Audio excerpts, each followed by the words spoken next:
Like I said, that was the one fish that I had on camera. Yeah.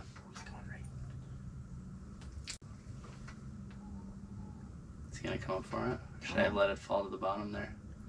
Ooh, he's gonna cream it. Looks a little better. There we go. Look at that, was actually like a real walleye interaction. That's how it's Come supposed up and to drill work. it. That is how it's supposed to work. Well, that was sort of fun. This one might be the next caliber up for some of the fish we've been seeing. Hey, that's almost 12. We will take that. Ooh. We will take that. A little later bite going on. Yeah, they're starting to get, you know, we got out here several hours ago now, and it usually, like when you're on these clear bodies of water, stocked walleye fisheries, it's not a giant, but you know, this would be like the perfect cutter if we were cutting fish tonight. That one would taste good. But usually it's like as soon as the sun hits the horizon, it seems like that bite fires up, the walleyes start coming out of the weeds and they start getting active and doing all those things. And you know, that's often the case. But tonight it just seems like it's more of an evening bite. Like the fish activity like picked up when the sun hit the horizon, and that next, you know, 45 minutes you started seeing fish swim around. But now we're like a couple hours past that, and the fish are actually finally starting to bite now. So well, now it actually came off bottom. So yeah, that was nuts. That was like a real. You guys saw it on the screen there, but like that was actually a real walleye interaction. But like what we've been doing mostly is with the bite just being like really hard and these fish just swimming through and not wanting anything. I mean, I've just been taking like a little jig and putting a full minnow on it, and then just laying it on the bottom and letting the fish pick it off the bottom. And that's worked a little bit, but that's actually like an old Brad Hawthorne trick. I gotta like tip my hat to him because he's the one who kind of showed me that for the very first time. But just tail hooking that minnow and laying it on the bottom, let the fish just come by and pick it up. You don't have to work the bait or anything like that, just letting them grab it off the bottom. So well, and the one thing, the area that we're fishing too, it's like you never know when that big fish is going to come through. There's been some quality fish out here, and so that always makes it a little easier to stick around when you know there's a chance at some quality. Yeah, absolutely. So, well, we're going to stick it out. And you know what? I think for this video too, maybe we're going to talk a little bit about just how to catch more walleyes on tougher bite situations.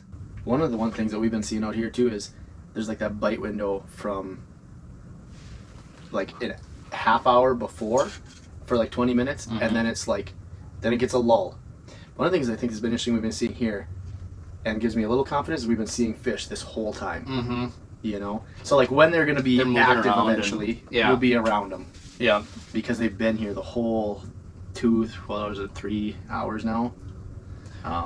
Well, that's something I guess I can say too is like when you are in a tough bite like this, the biggest key is being in an area where the fish are, because there are bite windows. So, you know, a lot of lakes, like I said before, when that sun hits the horizon, it's a bite window.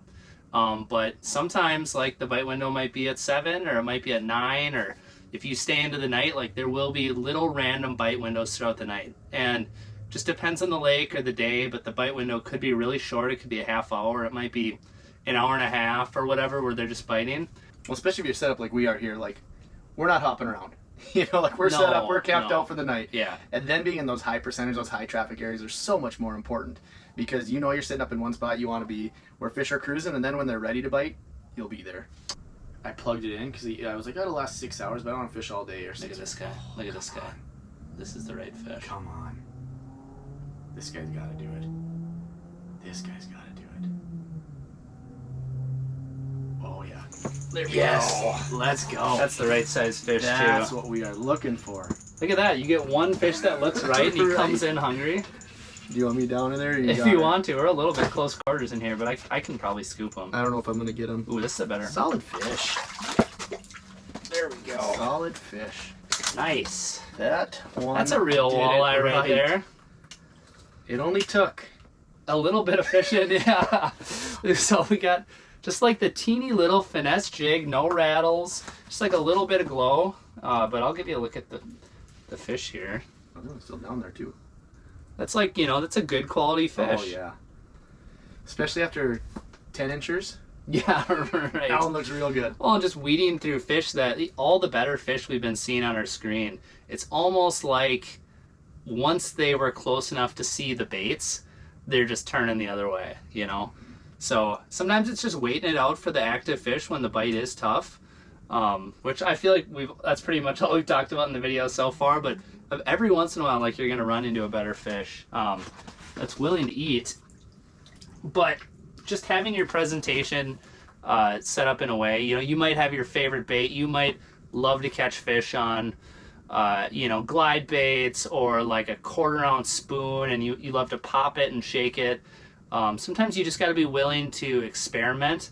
And, you know, like, we went out here like wanting to call fish to us and fish a little bit more aggressively, but just kind of reading the mood of the fish and understanding that, hey, like, we might need to go super finesse or whatever. Or if those fish see you, like those good sized fish see you from a distance, you know, they're not going to close the gap and come check it out. And Keep talking. yeah, no, that's, you know, if we were a little too aggressive or a little too high in the water column, when they saw us, they were actually leaving. And a lot of times, like, I'd advise you to fish higher in the water column to kind of, so fish can find you from a distance. But in this case, just being a little bit more subtle, a little lower to bottom, so those fish can kind of move into the area and then make the decision once they're close enough that they want to bite. So, well, and the other thing too is, you know, you think kind of finicky walleyes, tough bite. A lot of times you want to downsize the smallest possible thing, but then when you switch to that full minnow, yeah, you know, then we noticed we started getting more bites on a full minnow. So even though it's, yes, was a little more finicky, just trying something different like that, I might as well just set the hook. And close your eyes, look at me, give me a high five, and then just Well, no actually, I think look. there's a second fish there. Yeah, there is. What? Did my minnow just fall off? Is it swimming away? My minnow just fell off. Is that what just happened? Yes. Look at this. When your minnow gets away. And the fish chased it. Oh my goodness. That's just something you hate to see. That's, well, and there goes the wall. yeah. All right, so it's the next morning. As you can probably hear, it's raining. So we got rain banging on the roof. And I spent the night out here last night because I wanted a chance to try and catch these walleyes in the morning. Sometimes that can be sort of like a good time to capitalize on the fish. And now we're marking one, of course. Ooh. He grabbed it. He just softly grabbed my minnow head. I could feel it. Shoot. Okay, well, we're transitioning this video with a missed fish, but TJ had to go last night. TJ had to work this morning, so he had to go sleep in his own bed. But we're still out here. We're going to try and catch some more fish this morning and capitalize on the morning bite. Hopefully we can get some fish for you, but we'll definitely have some tips.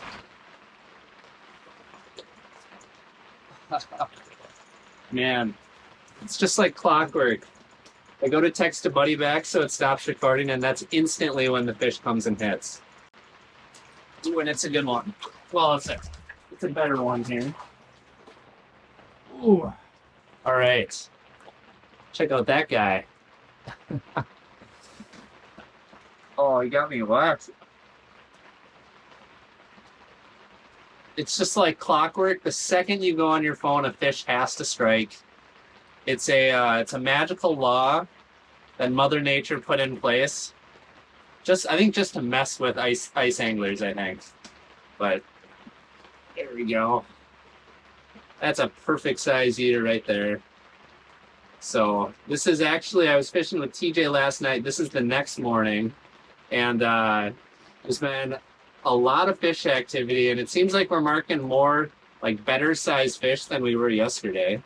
But it's one of those things, the fish are still very, very tough to catch. I had a jig on earlier, and it's more of a glow jig as we were fishing in the evening, but I changed out to something a lot more natural. This is just a glass buckshot. It's got that translucent finish, but then this is the perch color, and it's really a super natural perchy look.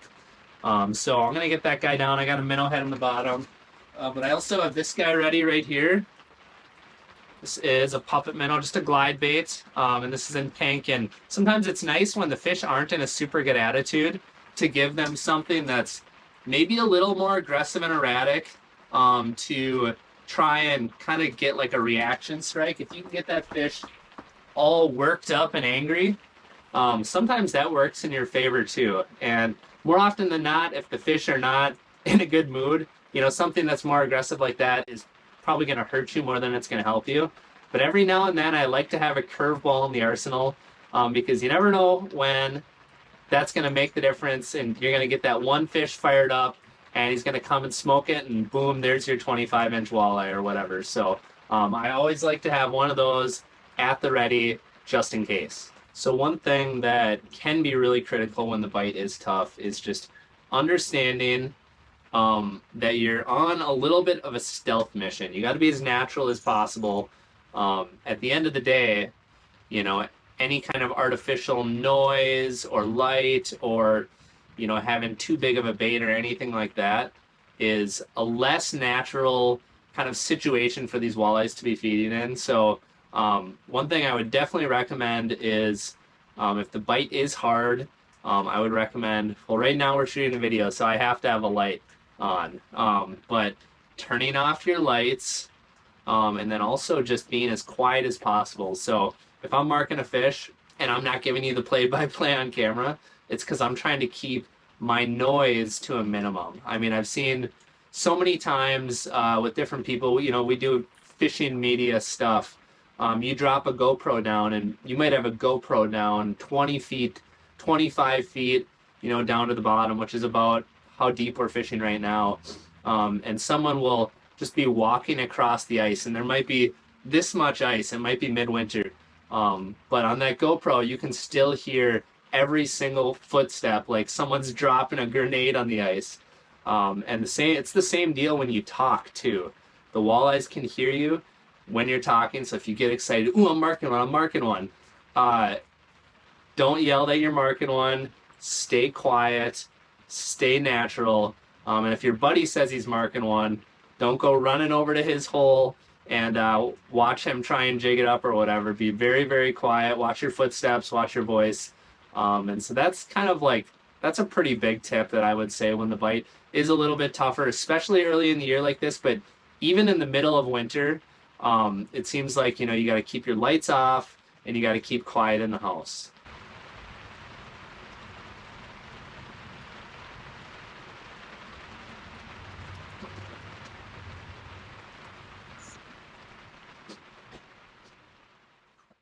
Man, that was the fish that you want. That was a bigger blob. That was going to be like a really nice oversized walleye. And yeah, that's when the bite is tough like this. Like, oftentimes you're going to have one shot, maybe a second look, but more often than not, those fish are just cruising through the area, and you're only going to get one opportunity to convince them to bite your bait. So taking advantage of those opportunities is huge. On a lot of these lakes, especially if you're fishing stocked walleye lakes where the bite is not always going to be gangbusters and you don't have these hungry walleyes just cruising around, like if you're on Red Lake or, Lake of the Woods or something like that, it's going to be tougher, and you have to take advantage of the opportunities that are given to you.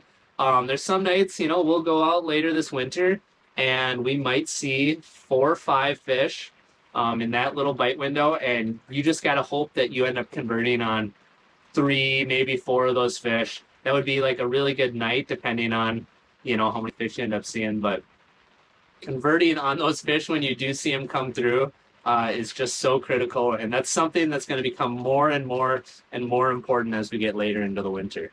Well, as much as I'd like to finish off the morning bite here and maybe catch a few more fish, I think I'm going to head in before I end up having to traverse across the lake with 3 inches of water on it or something silly like that. It doesn't seem like there's any stop to the rain. So anyway, thank you for watching all the way to the end of this video. Hopefully you got a few good tips that'll help you next time the bite's a little bit tougher. And if you enjoyed this video, I know that you're going to enjoy this one right here. This is me fishing with my buddy Brett McComas, and we actually shared some of the biggest mistakes that we see anglers make out on the ice. So you should definitely watch that video and make sure that you're not making any of those mistakes.